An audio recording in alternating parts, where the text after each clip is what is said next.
You ever wake up to find your whole world turned upside down, like someone just ripped the heart out of your life and drove off with it?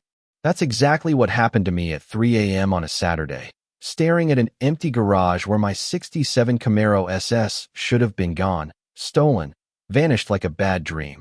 Except this was real. That car wasn't just metal and chrome.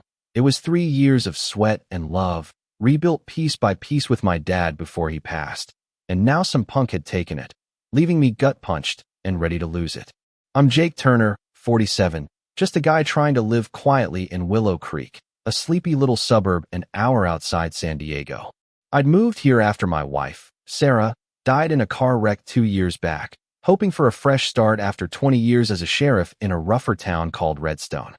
The Camaro was my sanctuary shiny black, 396 big block engine, every bolt and curve a memory of Dad teaching me how to wrench, how to live. It was worth maybe $150,000, but to me, it was priceless, a lifeline to better days. So when I saw that empty garage, my first thought was Ethan, the 17-year-old kid next door who'd been hounding me to borrow it for weeks, strutting around in his shiny new Audi like he owned the world.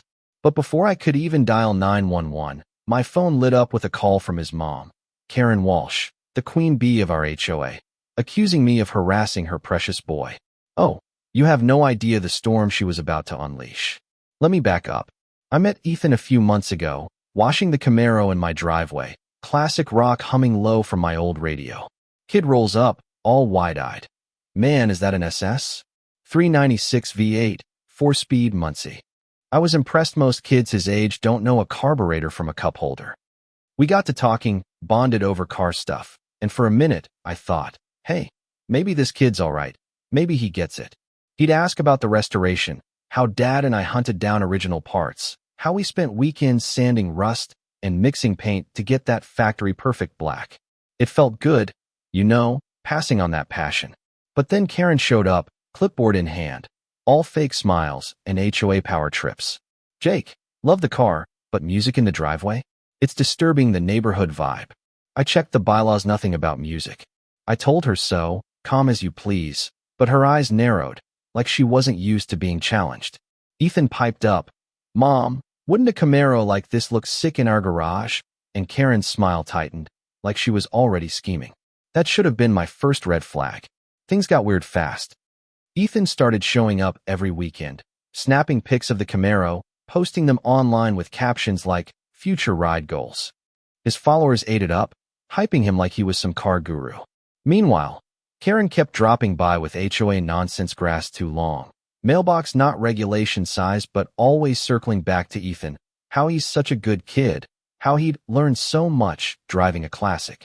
I'm thinking, lady, this ain't a rental service. Ethan's requests got bolder. Yo, Jake, let me take it for a spin. Just around the block. I'll pay you $300. I laughed it off, said it's not about money, it's about family. His face twitched, like I'd slapped him. By Wednesday, he's back with his crew, filming like it's a reality show. Guys, this car's a legend, but Jake's hogging it, keeping automotive history locked up. I'm like, kid, it's my car, my history back off. His friends chime in. Come on, man, let it breathe. Think of the clout. Clout. For my dad's car? I shut that down quick, but Ethan's eyes had this glintanger, maybe, or something darker. Friday night, it all blew up. Ethan storms over. No friends, no cameras, just pure entitlement. Jake, I need this car for the weekend. My rep's tanking online, people think I'm all talk. I'll give you $2,000, cash, right now. His voice was shaking, not with nerves, but rage, like I owed him. I stayed calm, said, Ethan, this car's my dad's legacy, not your Instagram prop. He lost it, screaming in my driveway. You're just a selfish old dude hoarding a car that deserves a real owner. Neighbors peeked out, curtains twitching, as he yelled, My mom runs this place, you'll regret this, and slammed my gate so hard it nearly broke. Karen was watching from her window, not embarrassed, not apologetic, just glaring, like I'd wronged her kid.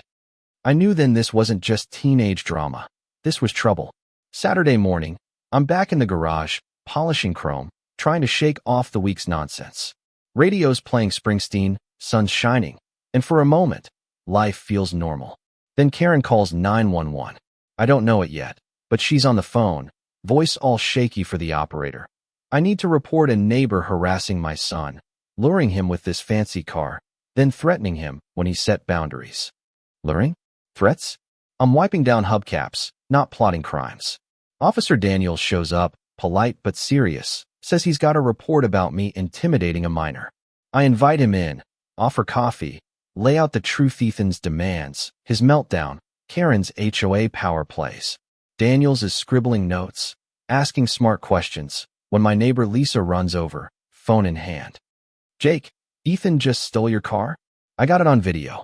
We turn, and there's my Camaro peeling out, Ethan behind the wheel, grinning like he's won.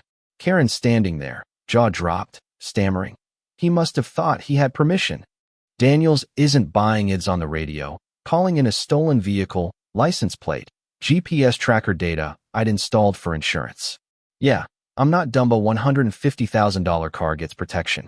What happens next is like something out of a bad movie. Ethan's live streaming the whole thing, 40,000 people watching him floor it down Highway 9, speedometer climbing 80, 85, 90 miles per hour.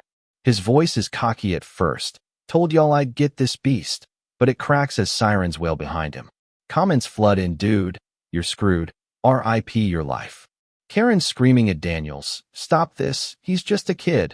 But the GPS shows Ethan heading for Devil's Curve, a nasty stretch of road with a 150-foot drop to the rocks below.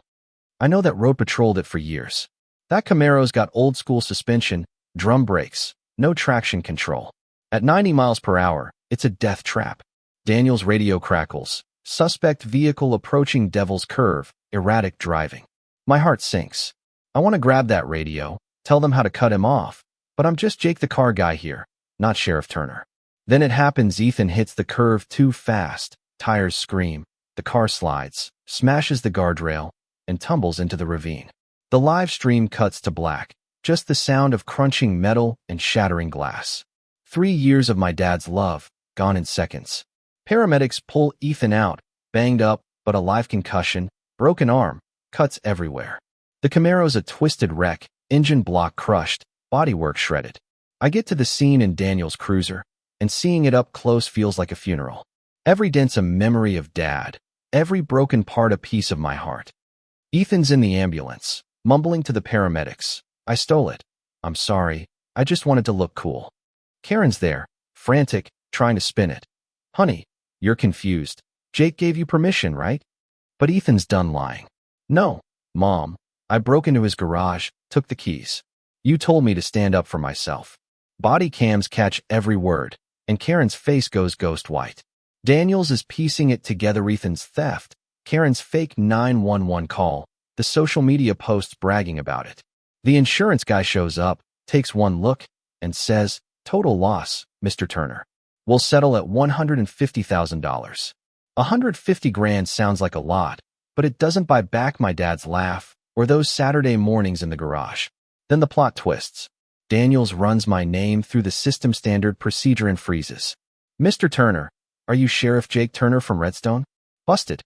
20 years keeping my past quiet, and a routine check blows my cover. I nod.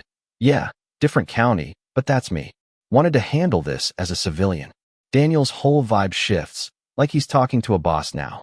Karen's still at the station, thinking she's got this in the bag, when Daniels drops the bomb. Mrs. Walsh, your harassment complaint was against the sheriff. That's a federal offense. Her jaw hits the floor. Filing a false report is bad enough, but against a cop? That's 5 years in federal prison, maybe more if they tie her to Ethan's theft. Her story about me, luring, Ethan falls apart. His live stream, Lisa's video, his own confession make it clear who the real criminal is. Karen's coaching, caught on body cams, seals her fate as a co-conspirator. Willow Creek explodes with the news. Quiet Jake's a sheriff? Suddenly, every neighbor who side-eyed me feels dumb, and the ones who had my back are smug as hell. Karen's world crumbles. Her HOA crown's gone. Her husband, Mark, files for divorce, and Ethan's facing juvie. The internet turns it into a circus. Ethan's live stream hits 60 million views. Hashtags like Sheriff Car Theft trend worldwide. Karen's 911 call gets memed into oblivion, dubbed Suburban Karen versus Sheriff Jake. She tries damage control, knocking on doors, crying. It's a misunderstanding, but Lisa's got her on doorbell cam, and it's viral by dinner. 12 million views of Karen screaming, "He framed my son." Mark's done, tells her in front of half the block. "You ruined us, Karen." Ethan's in jail because you egged him on. She's got no allies left. Ethan gets 18 months in juvenile detention, $150,000 in restitution, and a record that'll haunt him forever. Karen's hit with 36 months in federal prison for false reporting and conspiracy. Her lawyer begs for a plea, but the judge isn't having it. "You targeted a sheriff, Mrs. Walsh." "That's not a mistake, it's a choice." Her final courtroom rant, blaming me for ruining her family over a dumb car, becomes the last viral nail in her coffin. Me? I'm at a law enforcement conference 2 years later, telling 600 cops how staying calm under attack is the real badge of honor. The screen behind me shows Karen's meltdown next to footage of me washing the Camaro, oblivious to her schemes. The crowd loves it, proof that patience beats power every time. The neighborhood rallied around me, raised money to rebuild the Camaro. It took 2 years, but rolling it out of the garage again felt like bringing Dad back for one last ride. Willow Creek's different now. HOA's fair, property values are up, and we've got an annual car show teaching kids respect, not entitlement. Karen's out of prison, working retail in some nowhere town, but her face is still Sheriff Karen, on TikTok, recognized everywhere.